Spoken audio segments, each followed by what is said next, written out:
मैं पहले 2011-12 तक बता रहा हूँ कि मैं हर फिल्म चला जाता था देखने।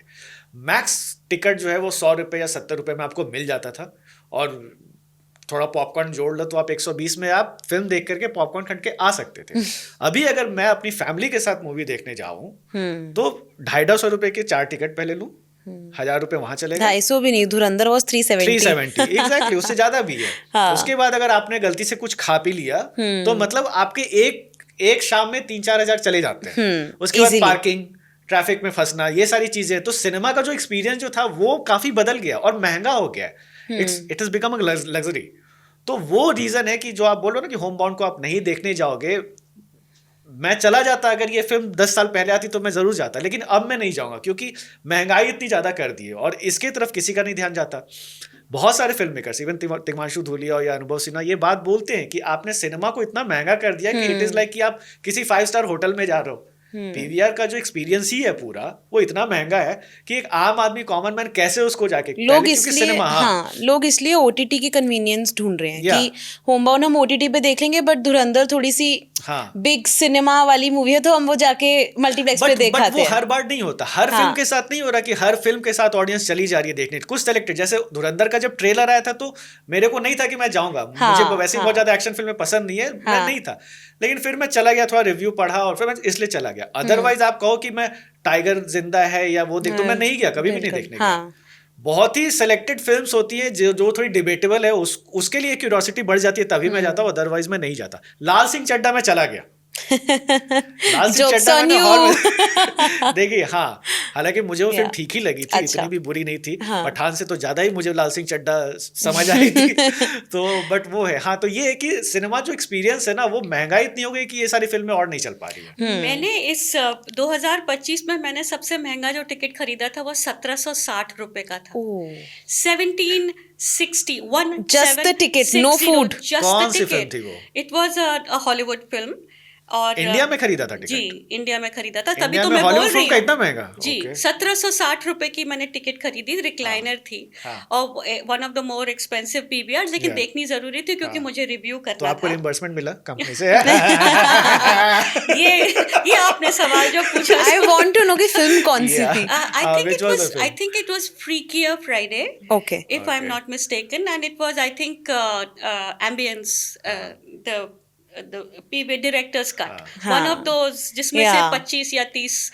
लेकिन मुझे लगा कि ये जितने मैंने पैसे खर्च किए हैं, ये लोगों की दिन की तनख्वाह या दिन की कमाई है। हाँ, दिहाड़ी समझ लीजिए। और ये मैंने अब फॉरगेट अबाउट पॉपकॉर्न वगैरह, हम चुपचाप चली आई। मैंने कहा भाई पिक्चर देख ली, उतना बड़ा हो गया, उसमें तो पार्किंग चार्जेस, पेट्रोल सब आ गया उस टिकट में। मतलब आप समझिए। और दूसरा ये भी है कि अगर आप जो लग्जरी वाली बात कर रहे हैं ना, सिनेमा का मतलब ही था, cinema meant it was going to be going out, बाहर। और अब ये क्या हो रहा है, वो सब इंटीरियर आता जा रहा, अंदर। आपने सिनेमाज को कैद करके रखा है अंदर। कहाँ? मॉल्स के अंदर। सिनेमा जो सड़क पर होते थे, जो आप जाते थे पुराने टाइम में, नॉट इवन पुराने टाइम में, ये जो अपना डिलाइट की बात कर रहे हैं, डिलाइट की बात कर रहे हैं आप, प्लाजा या डिलाइट, मतलब बॉम्बे में मेट्रो की बात करें या किसी, देवर एट द स्ट्रीट। आप बस से उतर के, आप अब जाके मेट्रो से उतर के निकल के, आप अपनी गाड़ी से उतर के, आप सीधा, अब क्या करते हैं आप पहले अपना बैग चेक कराते हैं मॉल में, फिर आप एलिवेटर से जाके उधर जाते हैं, फिर अपने बैग चेक कराते हैं, फिर आप अपना जो टिकट फोन पर दिखाते हैं। जिनके पास फोन ना हो तो वो टिकट ना खरीद सके। मतलब ये हो गया है अब कि ये 90%, और ये नॉर्थ इंडिया में बहुत ज्यादा है। मैं आपको एक चीज और बता दूं, साउथ में जो हम लोग बिल्कुल ही बात नहीं कर रहे उसके बारे में, जो बिल्कुल मेंशन करना चाहिए, उन्होंने अपना जो है वो बरकरार रखा है। क्यों? क्योंकि सिंगल स्क्रीन थिएटर भी है वहाँ, सिंगल स्क्रीन्स भी हैं, और उनके मल्टीप्लेक्स में उन्होंने टिकट्स को कैप करा हुआ है। जो सबसे महंगे टिकट्स हैं, ये सबसे इम्पोर्टेंट एस्पेक्ट है। ये सबसे महंगे जो वहाँ पर टिकट्स हैं, वो आपको 120 रुपए में मिल सकते हैं। 70 रुपए का आज भी आपको सत्यम में, चेन्नई में टिकट मिल सकता है अगर आप वीकडे में जाएं। तो उस तरह के जो लोग हैं, फिर लोग सिनेमा जाएंगे, क्यों नहीं जाएंगे? क्योंकि उस सिनेमा का एक्सपीरियंस आपको अपने ओटीटी पे किसी हालत में नहीं मिल सकता। लोग घंटी बजाएंगे, लोग आपका फोन देखेंगे, लोग आप अपना किसी को व्हाट्सएप पे देखेंगे, आप इंस्टाग्राम देखेंगे, और आप पिक्चर भी देख रहे हैं, वो आप आप एक थिएटर में अंधेरे में कम्युनल एक्सपीरियंस को देखिए उस तरह का, तो वो दोनों में जमीन आसमान का फर्क है। लेकिन लोग जाएंगे क्यों जब आपको 1760 रुपए खरीदना पड़े? उस थिएटर में मेरे अलावा सिर्फ एक जन और था और वो भी पता नहीं शायद मजबूरी में आया होगा, क्योंकि मेरा बस चलता तो मैं भी कभी भी किसी हालत में, मतलब सोचने वाली बात है कि इतना पैसा कौन खर्च कर सकता है। इनफैक्ट इवन 10 years ago ऐसे ऑफर्स आते थे कि ट्यूसडे को 1+1 150 में 2 टिकट। अब तो 30 days रिलीज को हो चुके हैं और 300 से नीचे प्राइस नहीं जा रहा टिकट्स का। थर्सडे को मेरे को याद है, क्योंकि जैसे फ्राइडे से लेकर के उस दिन तक 100, मैं बर्फी की बात बता रहा हूँ, 150 रुपए में टिकट था बाकी दिन, और थर्सडे को उसने सिर्फ 70 रुपए कर दिया, तो हम लोग 70 रुपए में जाके देखे। तो ये सब ऑफर्स होते थे। सलमान खान की 2015 आई थिंक, उस टाइम पे कुछ वोडाफोन ने ऑफर निकाला था कि अगर आपका वोडाफोन का नंबर है तो आपको कोई 2 टिकट्स मिलेंगी। That's how I watched it with my mother. तो अब वो टाइम बिल्कुल भी नहीं है। नहीं, ऐसी बात नहीं है। अभी भी अगर आप थर्सडे को वेडनेसडे को जाएं अगर पीवीआर, तो वो करते रहते हैं अपना। अच्छा। और इन्होंने अभी, क्योंकि धुरंधर मैंने सस्ते में देखा है, मैंने 120 रुपए में देखा है। मैंने 370 में देखी है। मैंने 370 में देखी है। पर प्राइसिंग ज्यादा होती है, तो इसको एक डिफरेंशियल प्राइसिंग की बात जो बहुत चली थी एक बार, जब एग्जीबिशन सेक्टर में जब ये बहुत ज्यादा हो गया था ना, कि लोग उस टाइम टेलीविजन टीवी पर चले गए थे, डीवीडीज पे चले गए थे और लोग थिएटर आना बंद हो गए थे। तब लोगों ने कहा कि कैसे लोगों को वापस लाएं। तो एक तो उन्होंने पिक्चरें बदली, उन्होंने पिक्चरों का तरीका बदला। हम आपके हैं कौन से लोग वापस आए थे, उससे पहले तो लोगों ने फिल्म देखना ही बंद कर दिया में तो पूरा वीसीआर हो गया था। फिर उसी तरह से 2000 के बाद डीवीडी सीडी सब आ गई, तो फिर वो लोग नहीं जाते थे। लेकिन फिर जो वापस जो थिएटर्स में आए हैं लोग, वो इस तरह से ही आए, क्योंकि सब कुछ एवरीथिंग बिकेम बिगर। सब चीज़ जो आप टेलीविजन के आप 13 इंच और 14 इंच पे सिमट जाता है, वो आपके जब आप सिनेमा स्कोप में देखेंगे उसको आपको ऐसे करके देखना पड़ेगा, है ना। तो जब ऐसे करके देखना हो तो आप वो थिएटर में ही देख सकते हैं। लेकिन अब ये हाल हो गया है कि अगर आप 750-1000 रुपए की आप टिकट जब भी आप बुक माई शो पर देखें या आप खुद जाके लें, तो वहीं पर आपको 400-300-500 रुपए, मतलब आपका सिंगल टिकट। तो आप आदमी सोचेगा, बिल्कुल सोचेगा। मुझे तो यंग कपल्स लोग के बारे में लगता है, बेचारे जो अनएम्प्लॉयड लोग हैं वो लोग कैसे जाते होंगे डेटिंग। कॉलेज बंक करके हम लोग के टाइम पे तो कम पैसे में मिल भी जाते थे। अब तो बेचारे यंग कपल्स तो अब तो वो फिल्में तो वैसे देखने जाते नहीं है। अब वो टाइम जा चुका है कि मैं फिल्म दिखाने ले जाता हूँ, डेट पे फिल्म देखने जाते हैं। नहीं, मतलब अब सीट्स में जो, मतलब जो फिल्में आगे देख रहे हैं और पीछे देख रहे हैं उसमें फर्क है। लेकिन ये था कि एक टाइम ये भी था कि स्टूडेंट्स के लिए सरकार, दिल्ली सरकार ने एक प्राइसिंग करी थी बहुत सालों की पहले की बात है, जब बहुत स्पीपी साउथ दिल्ली वाले थिएटर्स पहले की 2 रो रखते थे बहुत कम पैसों में स्टूडेंट्स के लिए। लेकिन वो आपको आगे बैठ के देखनी पड़ती थी ऐसे करके। पीछे वाली सीट उतनी ही महंगी थी। लेकिन हाँ, एक ये बात जरूर है कि अब हम इस मुकाम पर पहुंच गए हैं कि ये थिएटर्स को, एग्जीबिशन सेक्टर को बहुत सीरियसली सोचना पड़ेगा इसके बारे में, क्योंकि एक इसमें 2 चीजें हैं निशांत। एक ये है कि हमारे देश में इतने थिएटर हैं नहीं जितने लोग हैं। We are an under-serviced country as far as the cinemas are concerned. अगर आप चाइना जाएं अगर आज, तो आपको हर एक उस पे तबके में आपको एक बड़ा पिक्चर हॉल मिलेगा। और ऐसा नहीं कि कोई खराब सा जो 25 साल 30 साल से वहीं पड़ा हुआ है। आपको बिल्कुल state of the art kind of cinema मिलेगा जहाँ पर टिकट्स रैशनलाइज हों। तो अगर यहाँ पर वही चीज़ लानी है, अगर आपको सच में ऐसा माहौल वापस लाना है कि जब लोग आए और पिक्चर देखें, तो इन सब चीज़ों के बारे में हमको बहुत सीरियसली सोचना पड़ेगा।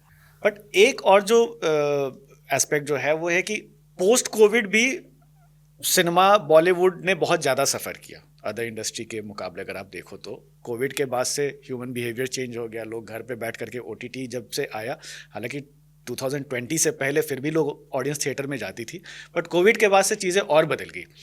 और एक और जो एस्पेक्ट है वो ये है कि साउथ की फिल्में, चूँकि साउथ की फिल्में हिंदी में डब करके सैटेलाइट चैनल्स पे दिखाई जाने लगी, सेट मैक्स पे, सोनी पे, तो उनका ऑडियंस नॉर्थ बेल्ट में ज़्यादा बन गया। और जैसे एक सबसे प्राइम एग्जांपल था 83 का ना चलना पोस्ट कोविड। उस वक्त लगा था कि क्योंकि इतनी अच्छे सब्जेक्ट पर फिल्म बनी है 83 जैसे वर्ल्ड कप विनिंग मोमेंट पे, और उसको लोग नहीं गए देखने और पुष्पा को देखने जा रहे हैं, तो कहीं ना कहीं उस वक्त उस चीज़ को लोग डिसाइफर नहीं कर पाए, बहुत टेड एक्सपर्ट्स भी कि ऐसा क्या हो गया। बट बाद में वही लग रहा है कि साउथ का एक ऑडियंस नॉर्थ में ज़्यादा हो गया है, और नॉर्थ की सिनेमा जो है वो बॉलीवुड जो है वो स्ट्रगल कर रही है, इनके कंटेंट भी बुरे हो रहे हैं, तो वो एक रीज़न है। और बाकी जो है ह्यूमन बिहेवियर चेंज हो गया। अब जो हम लोग महंगाई की बात की कि अब लोग जाना नहीं चाहते, लेकिन अभी ऐसा क्या है कि साउथ की फिल्में अभी भी लोग क्राउड पुल कर लेती है। मेरे हिसाब से ये जो नॉर्थ साउथ का जो डिवाइड जो लोगों ने जिसके बारे में बात करना शुरू किया था, और स्पेशली पोस्ट कोविड, वो सिर्फ 2 या 3 फिल्मों तक ही सीमित था। पुष्पा, केजीएफ, बाहुबली, पुष्पा, केजीएफ, बाहुबली, कंतारा तो थोड़ी मतलब कंतारा, हाँ आई सपोज कंतारा, आरआरआर, तो ये जो फिल्में थी, ये जो 2-4 फिल्में थी, वो they were the larger than life film, they were epic mythology films, they were films which had heroes who were जो 80s के बॉलीवुड के हीरोज थे ना, और आजकल के ये जो तेलुगु फिल्म्स के हीरोज में कोई फर्क नहीं है। उतना ही मैकिज्मो है, उतना ही ये है कि हाँ माता की तरफ, अपनी माँ की तरफ ज़्यादा स्नेह है, अपनी बीवी के बाद वो हमेशा बाद में आती हैं। The mother love is back in business. तो ये सारी चीज़ें जो हैं, ये वाली ऑडियंस शायद भूल गई थी कि ये जो 80 के दशक में जो फिल्में, जब लोगों ने फिल्में देखना बंद करके टेलीविज़न की तरफ जा रहे थे, वो हिंदी फिल्म से ही लिया है सारा का सारा। ये उसको सिर्फ हाइटन कर दिया हर एक चीज़, क्योंकि everything is louder. Telugu mainstream cinema beats Hindi mainstream cinema in one aspect, मतलब उसका जो वॉल्यूम है ना इतना ज़्यादा है कि कोई भी उसके सामने साख नहीं रख सकता हिंदी की पिक्चर। ये तो बात सही है। और जितनी भी आपकी आरआरआर हैं और बाहुबली पार्ट 1 एंड पार्ट 2 हैं, तभी तो इतनी अच्छी तरीके से चली वो, क्योंकि वो जो कहानियां हैं वो तो यूनिवर्सल है, वो तो पैन इंडियन कहानियां हैं, है कि नहीं? राजा होगा, एक रानी होगी, और इस तरह के अच्छे लोग होंगे, बुरे लोग होंगे। These are all basic primary kind of storytelling, जो उन्होंने अपनी स्टोरी टेलिंग की वजह से, और ये जो कंप्यूटर ग्राफिक्स और जिस तरह से स्पेशल इफेक्ट्स लाए हैं, उस तरह से उन्होंने रैचेट करके लगा दी थी। इन 3-4 फिल्मों के अलावा आप मुझे एक आध नाम बता दीजिए, कोई बता नहीं पाएगा कि हाँ ये वाली फिल्म भी चली। एक प्रभास की फिल्म थी, ना, एक इट वाज अ रोमांस, वो भी अभी आई थी, जब साथ मुझे याद नहीं आ रहा नाम। तो लेकिन वो भी प्रभास, जो उसने बाहुबली बनाई है, वो फिल्म 2 दिन भी नहीं चली थी। प्रभास की वैसे भी फिल्में बाहुबली के बाद मुझे भी नहीं याद कि कोई खास चली नहीं, तो कहने का मेरा मतलब ये है कि कहने का मतलब ये है कि वो जो बोला ना कि साउथ की फिल्में चल रही हैं, नॉर्थ को फिल्म बनाना नहीं आता, ऐसी बात बिल्कुल ही नहीं है। हिंदी फिल्म कहीं नहीं गई, वो बस ये कि थिएटर नहीं थे ना, थिएटर नहीं थे क्योंकि थिएटर बंद थे, और थिएटर जब खुले तभी भी लोगों ने धीरे धीरे आना शुरू किया। और आपने ये भी तो कहा ना कि वो लोगों ने अभी भी अपने प्राइस को कैप करके रखा हुआ है, कैप करके रखा है। प्लस ये भी बात है ना कि यहाँ पर जब लोग आना शुरू हुए हैं वापस कोविड के बाद, वो भी बहुत स्लो था वो उनका आना, और ये हाउसफुल का बनना वो अब जाके पिछले 2024 में 2023 में लेट से पठान के बाद फिर से पठान से रिवाइवल किया है थिएटर में लोगों का वापस आना, जब कोविड एकदम से खत्म हो गया था। इसीलिए उसमें ये भी तो है ना कि जब हम कहते हैं ये पिक्चर अच्छी चल गई, भाई पिक्चर चली और पिक्चर आने में और पिक्चर बनने में बहुत फर्क होता है, क्योंकि फिल्में जो हैं वो बहुत टाइम लेके बनती हैं, है ना? तो ये भी बात है। अगर आप कह रहे हैं कि कोविड में ये भी फर्क आया कि लोगों को दिखा कि हाँ भाई एक चीज़ होती है अलग भाषा में फिल्म, और उस भाषा में फिल्म हमको सिर्फ डब नहीं सुनना, हमको सबटाइटल्स भी देखना पड़ता है। लोगों को ये समझ में आ गया कि आप ओरिजिनल अगर भाषा सुनेंगे और उसको पढ़ लेंगे, उसमें बहुत ज़्यादा फर्क नहीं आएगा, इनफैक्ट आपको अच्छी लगेगी। तो ये बहुत बड़ा एक फर्क आया है, और इसीलिए मेरे ख्याल से इसीलिए ये जो बहुत बड़ी बड़ी जो फिल्में आ रही हैं, अब आप देखेंगे कि आरआरआर के बाद आपको सिर्फ बड़ी फिल्मों के लिए इवेंट फिल्म जिसे कहते हैं ना, उसी की वजह से आपको ऑडियंस मिल रही है, बाकी तो सब स्ट्रगल कर ही रहे हैं ना।